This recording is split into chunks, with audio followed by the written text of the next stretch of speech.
Thanks for tuning in this week. I'm Renee, the Realtor. In today's video, we are going to talk about the Phoenix housing market. It's the second quarter, or towards the end of the second quarter, and what better time than now than to talk about the housing market? Well, actually, it's always a good time to talk about the housing market, but it's the second quarter, so that's what we're going to talk about today in today's video. Before we jump into all of the data, the good stuff, please subscribe, give this video a thumbs up, and please share this channel and this video with your family and friends.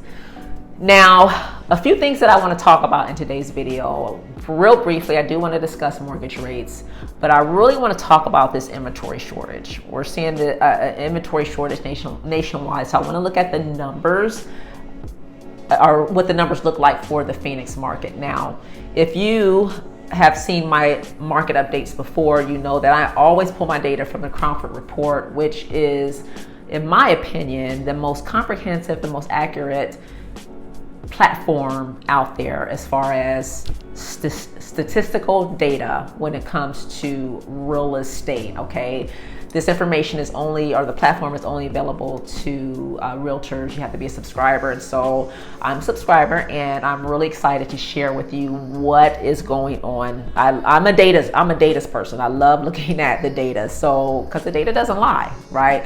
So we're going to look at that in a few minutes, but before we jump into that, let's talk about really quickly interest rates. Now, the Feds are to meet this upcoming week, to discuss interest rates, and the buzz is that they may put a halt to raising rates. Yay! So that would be good thing, right? That they're going to put a halt to raising interest rates. However, it could take some time for us to see, as consumers, or the economy in general, to see the results of that. All right, so we could still be feeling some pressure from high interest rates and from inflation. So yay, again, that they're going to put a halt, if they do put a halt to raising interest rates, but don't expect any relief anytime soon, because it could take some time for us to see the results of that. Okay, now mortgage rates rose slightly this past week, but they're still below 7%. Now, you may be thinking, 7% is high. What is she talking about? It's high if you're only looking at the past few years or the pandemic years, but those were abnormal years. Those are outliers, right? So we really can't consider that, in my opinion. Historically speaking, the historical trend for mortgage rates, 7% or 6.9%, is still low. It is still low. Now, I know some of us feel that we may not be able to afford to buy a home because where mortgage rates are right now, but I would like for you to keep this in mind. Real estate is the ultimate wealth builder. So rather, if you're looking for your first home, second home, maybe you're trying to build your real estate portfolio, real estate is the way to go when it comes to building wealth. So a few things that you can do to financially prepare for purchasing your home wherever you are in your real estate journey is budget. Can't go wrong with budgeting, okay? Budget more carefully. Expect the unexpected. Life happens. We know Murphy's Law, right? Something is always going to come up. But if you're prepared for it financially, if you have an emergency savings, it is a huge burden off of your shoulders. And I'm speaking from experience, okay? Then lastly, going back to budgeting is scrutinize your spending more. I paid off about $89,000 in debt a few years ago. And I had to determine need versus want. Okay? Everything that was a want, I had to let it go. I couldn't buy it.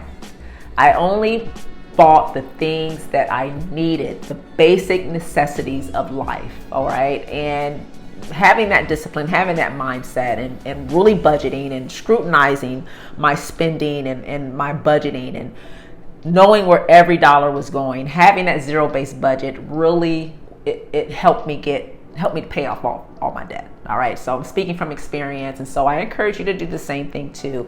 If if budgeting is something that you struggle with, or you know that you need to get yourself on a budget. The other thing that you can do to financially prepare for buying your next real estate property, or maybe your first real estate property, is seek help. Down payment assistance programs are making a comeback. I did a video a few weeks ago about a down payment assistance program that allows, or that can grant you, or that can get you to a point where you may not have to put any money down, and on top of that, your closing costs may be covered.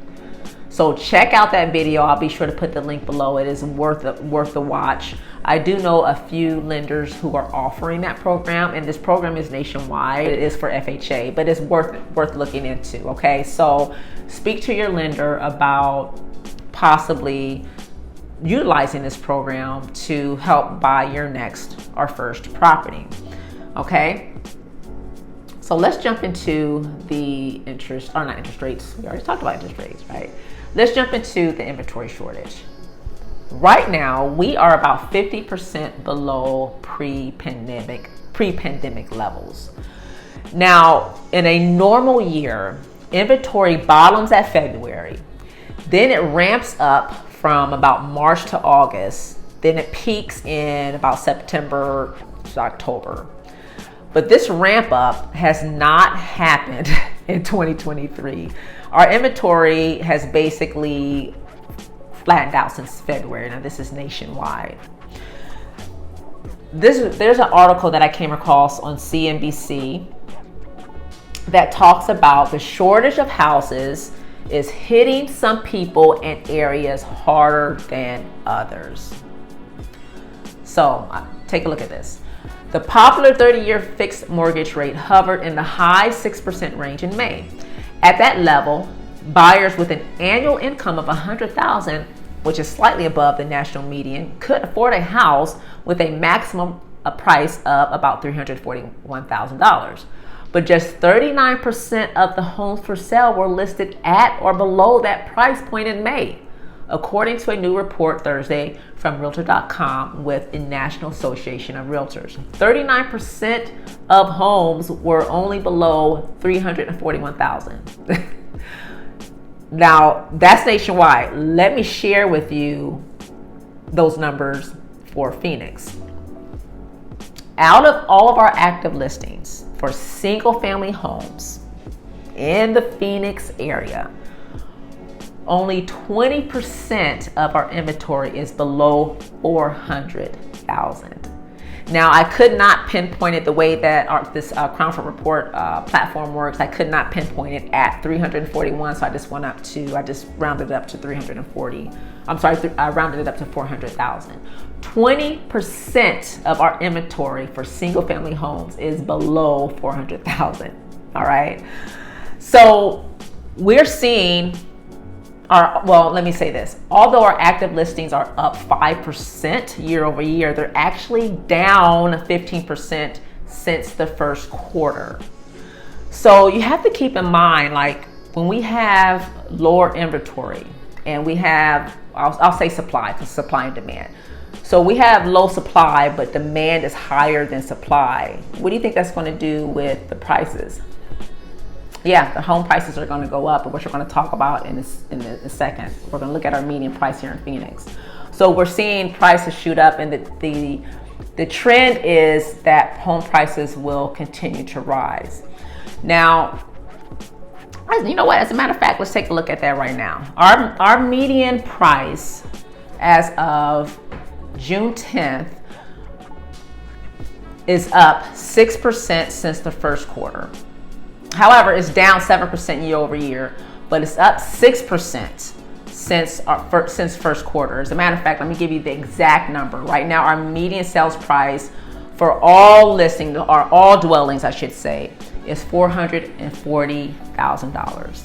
Okay. Going back to inventory, right now our inventory is where we're at here. We have about, as of June 10th, we have about 1.5 months of inventory. The first quarter we had 2 we had about 2.3. It says 2.3 months of inventory first quarter.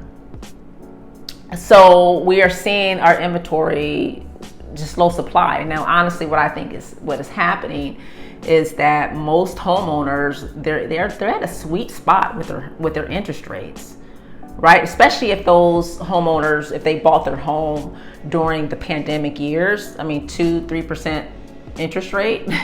So their monthly mortgage payment is probably just so good that they don't want to give that up, or nor can they afford to give that up with higher interest rates. So it doesn't make sense for homeowners to sell unless they really had to. So a lot of homeowners are holding on to their properties because of their monthly mortgage payment. It makes more sense for them to hold on to it than to sell it because their mortgage payments is just really sweet, I would think, right?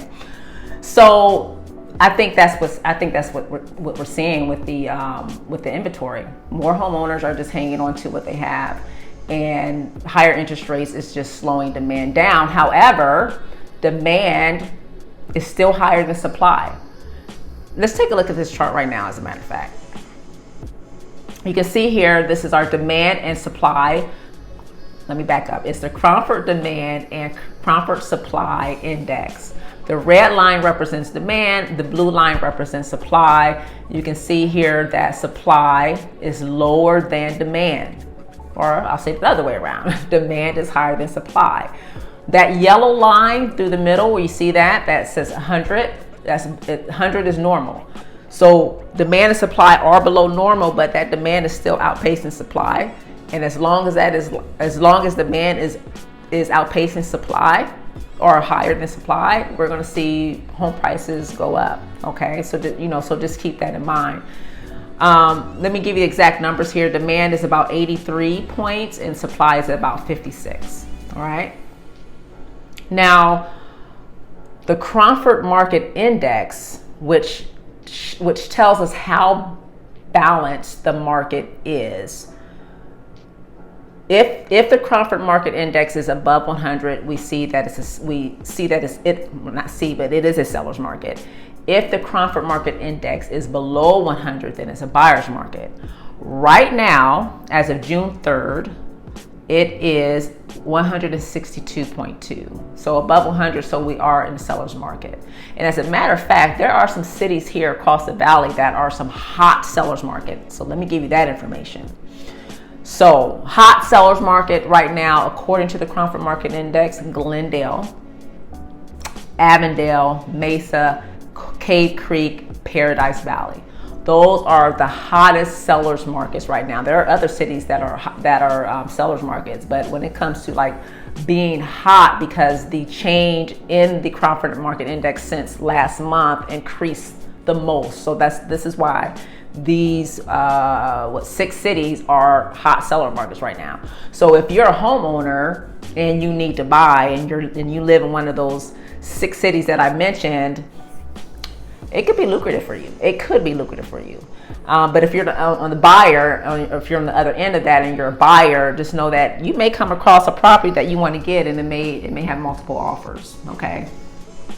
And so, speaking of multiple offers, I'm not sure if I shared this story.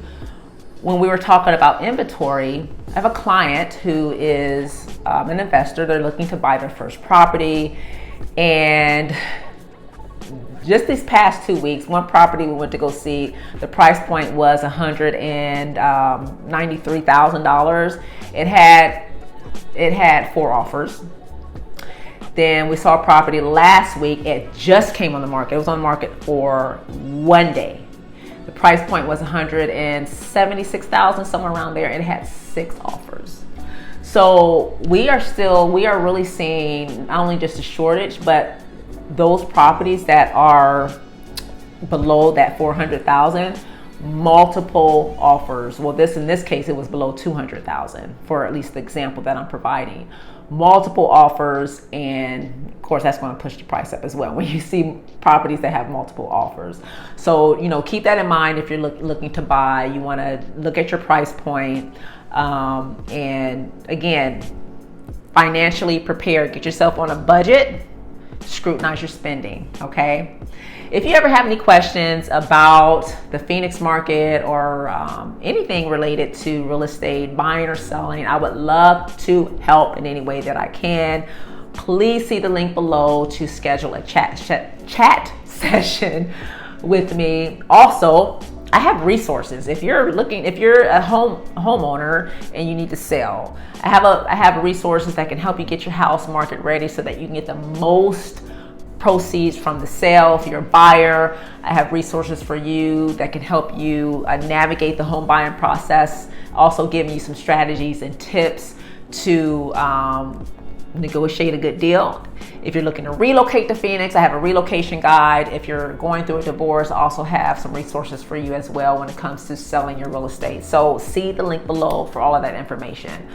Thank you again for tuning in. I'm Renee, the Realtor, and we will see you in the next video.